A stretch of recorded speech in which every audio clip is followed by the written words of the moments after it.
5 दिसंबर 1945 शाम के लगभग 3 बजे यूएस नेवी के 5 सबसे advance TBM Avenger bomber planes Florida के नेवल बेस से एक रूटीन ट्रेनिंग मिशन पर निकलते हैं।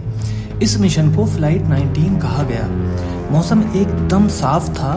Flight leader lieutenant Charles Taylor एक बहुत ही एक्सपीरियंस्ड पायलट थे, लेकिन टेक ऑफ के सिर्फ 90 मिनट बाद रेडियो पर एक ऐसी आवाज़ आती है जिससे कंट्रोल टावर के होश उड़ जाते हैं। हमें नहीं पता हम कहाँ हैं, दोनों कंपास काम नहीं कर रहे, ओशन बिल्कुल अलग दिख रहा है। कंट्रोल टावर उन्हें इंस्ट्रक्शन देने की कोशिश करता है, लेकिन सिग्नल वीक होता चला जाता है। कुछ ही देर में 5 प्लेन्स और उनमें सवार 14 क्रू मेंबर्स हमेशा के लिए गायब हो जाते हैं। उन्हें ढूंढने के लिए 13 लोगों के साथ एक बड़ा मार्टिन मरीनर रेस्क्यू प्लेन भेजा जाता है, लेकिन हैरत की बात यह थी कि वो रेस्क्यू प्लेन भी हवा में ही गायब हो जाता है। एक ही दिन में 27 लोग और 6 प्लेन्स बिना किसी ट्रेस के गायब। ना कोई मलबा, ना कोई बॉडी, ना कोई ऑयल का फैलाव। इस घटना के बाद दुनिया को पहली बार पता चला एक ऐसी जगह के बारे में जहां कानों कान खबर हुए बिना कई शिप्स और कई प्लेन्स गायब हो चुके थे। इसका नाम था the Bermuda Triangle. Florida, Bermuda island और प्यूर्टो रिको के बीच बना ये 5 लाख स्क्वायर माइल्स का समुद्री इलाका पिछले 200 सालों में 50 से ज़्यादा जहाज़ और 20 से ज़्यादा एरोप्लेन्स को निगल चुका है। 1918 में यूएसएस साइक्लोप्स नाम का एक बहुत बड़ा यूएस नेवी का शिप 309 लोगों के साथ बिना कोई इमरजेंसी सिग्नल भेजे गायब हो गया। 1948 में Tudor Star Tiger passenger plane बिना किसी मौसम की खराबी के अचानक वैनिश हो गया। लोग कहते हैं यहाँ कोई एलियन बेस है। जब जहाज़ इससे गुजरते हैं तो एलियन उन्हें एब्डक्ट कर लेते हैं। कुछ ने कहा एटलांटिस शहर का हॉन्टेड कर्स है, तो कुछ ने कहा यहाँ स्पेस टाइम का कोई वर्म होल है जो लोगों को दूसरी डायमेंशन में खींच लेता है। लेकिन क्या सच में यहाँ कोई सुपर नेचुरल ताकत है, या फिर साइंस के पास इन सारे राजों का एक ऐसा कड़वा सच है जो कोई सुनना नहीं चाहता? बरमूडा ट्रायंगल के हादसों के पीछे काफ़ी सारे मिथ्स हैं और कई ऐसी थ्योरीज हैं जो इंटरनेट पर काफ़ी वायरल हैं। उनमें से एक मीथेन हाइड्रेट एक्सप्लोजन थ्योरी है।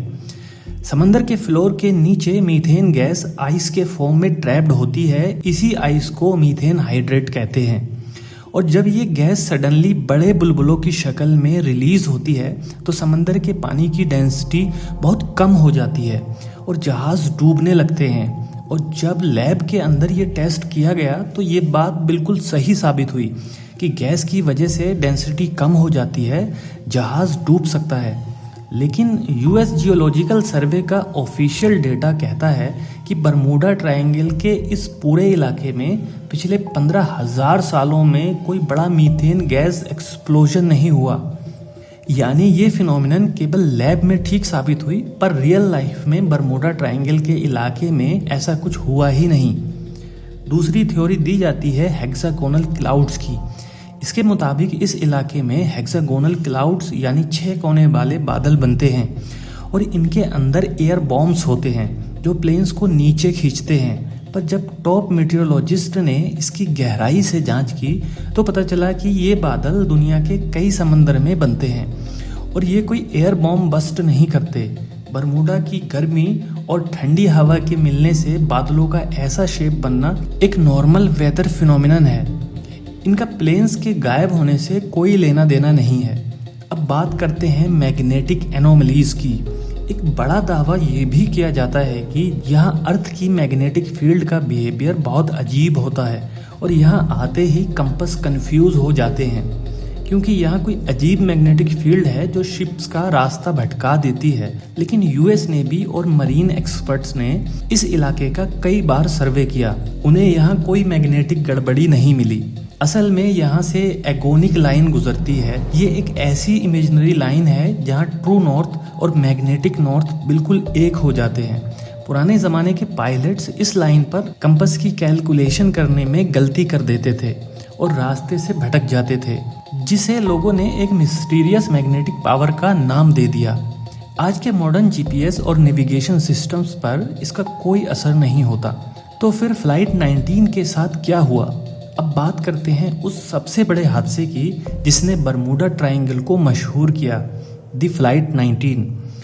बॉम्बिंग प्रैक्टिस पूरी करने के बाद फ्लाइट को वापस मुड़ना था। तब लेफ्टिनेंट टेलर के प्लेन का कंपास अचानक खराब हो गया। टेलर को लगा कि वो फ्लोरिडा कीज, जो कि फ्लोरिडा के साउथ में है, के पास उड़ रहे हैं, जबकि असलियत में वो बहामस के ऊपर उड़ान भर रहे थे, जो कि फ्लोरिडा मेन लैंड के ईस्ट में है।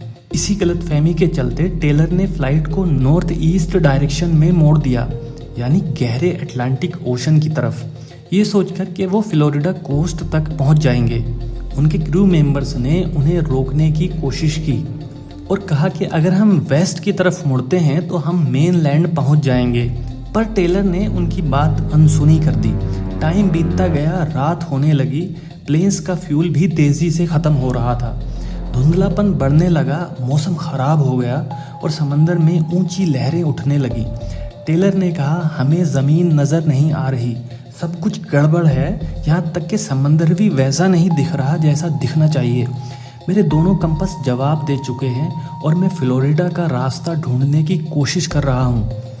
और उन्होंने अपने आखिरी मैसेज में अपने क्रू मेंबर से कहा कि सारे प्लेन्स एक दूसरे के पास आ जाओ, जब तक कि ज़मीन ना मिले हमें समंदर में ही लैंड करना पड़ेगा। जब किसी भी एक प्लेन में फ्यूल सिर्फ 10 गैलन्स बचेगा, हम सब एक साथ समंदर में उतरेंगे। और वो सब समंदर में ही डूब गए। लेकिन उस प्लेन का क्या हुआ जो उन्हें ढूंढने के लिए भेजा गया था? उस रेस्क्यू प्लेन को उस ज़माने में फ्लाइंग गैस टैंक कहा जाता था, क्योंकि उसमें फ्यूल लीक की बहुत शिकायत थी। उस दिन एक पास से गुजरने वाले शिप के क्रू ने आसमान में एक बड़ा ब्लास्ट देखा था, यानी वो रेस्क्यू प्लेन हवा में ही एक्सप्लोड हो गया था। उसे बरमूडा ट्रायंगल ने नहीं निगला था। सच्चाई सामने आने लगी। फ्लाइट 19 के गायब होने की वजह कोई शैतानी डेविल ताकत नहीं थी, बल्कि ख़राब कंपास, ह्यूमन एरर और बैड वेदर का कॉम्बिनेशन था। National oceanic and atmospheric administration यानी नोआ के मुताबिक बरमूडा ट्रायंगल में ज़्यादा एक्सीडेंट की ये 3 वजह हैं। पहली वजह है गल्फ स्ट्रीम। बरमूडा ट्रायंगल के बीच से गल्फ स्ट्रीम गुजरती है। ये समंदर के अंदर एक बहुत तेज़ बहने वाली पानी की नदी जैसी है। ये करंट 10 किलोमीटर पर आवर की स्पीड तक से बहती है। जब कोई जहाज़ या प्लेन क्रैश होता है तो उसका मलबा ये तेज़ करंट कुछ ही देर में हज़ारों माइल्स दूर तक बहाकर ले जाती है और उस प्लेन का नामो निशान उस जगह से मिट जाता है। दूसरी वजह है extreme weather and rogue waves. 3 तरफ से आने वाली वेव्स जब इस इलाके में मिलती हैं तो इससे बहुत ऊंची ऊंची वेव्स बनती हैं, जिन्हें रॉक वेव्स कहते हैं। हाइट इनकी 10 फीट तक होती है। ये लहरें बिना किसी वार्निंग के बड़े से बड़े कंटेनर शिप को तोड़कर डुबो सकती हैं। नोआ ने तीसरी वजह हाई ट्रैफिक डेंसिटी बताया। नोआ के मुताबिक यहाँ एक्सीडेंट का परसेंटेज उतना ही है जितना किसी और ओशनिक रीजन में। इनके अकॉर्डिंग बरमूडा ट्रायंगल दुनिया का सबसे बिजी शिपिंग रूट है। इसी वजह से यहाँ एक्सीडेंट्स भी ज़्यादा होते हैं। जैसे जहाँ गाड़ियाँ ज़्यादा चलेंगी तो हादसे भी ज़्यादा होंगे, पर एक्सीडेंट का परसेंटेज उतना ही है जितना किसी दूसरे रीजन में। उम्मीद है आपको बरमूडा ट्रायंगल का ये सच पसंद आया होगा। अगर वीडियो अच्छी लगी तो लाइक और फ्रेंड के साथ शेयर ज़रूर करिएगा और चैनल को सब्सक्राइब करना मत भूलना। Take care.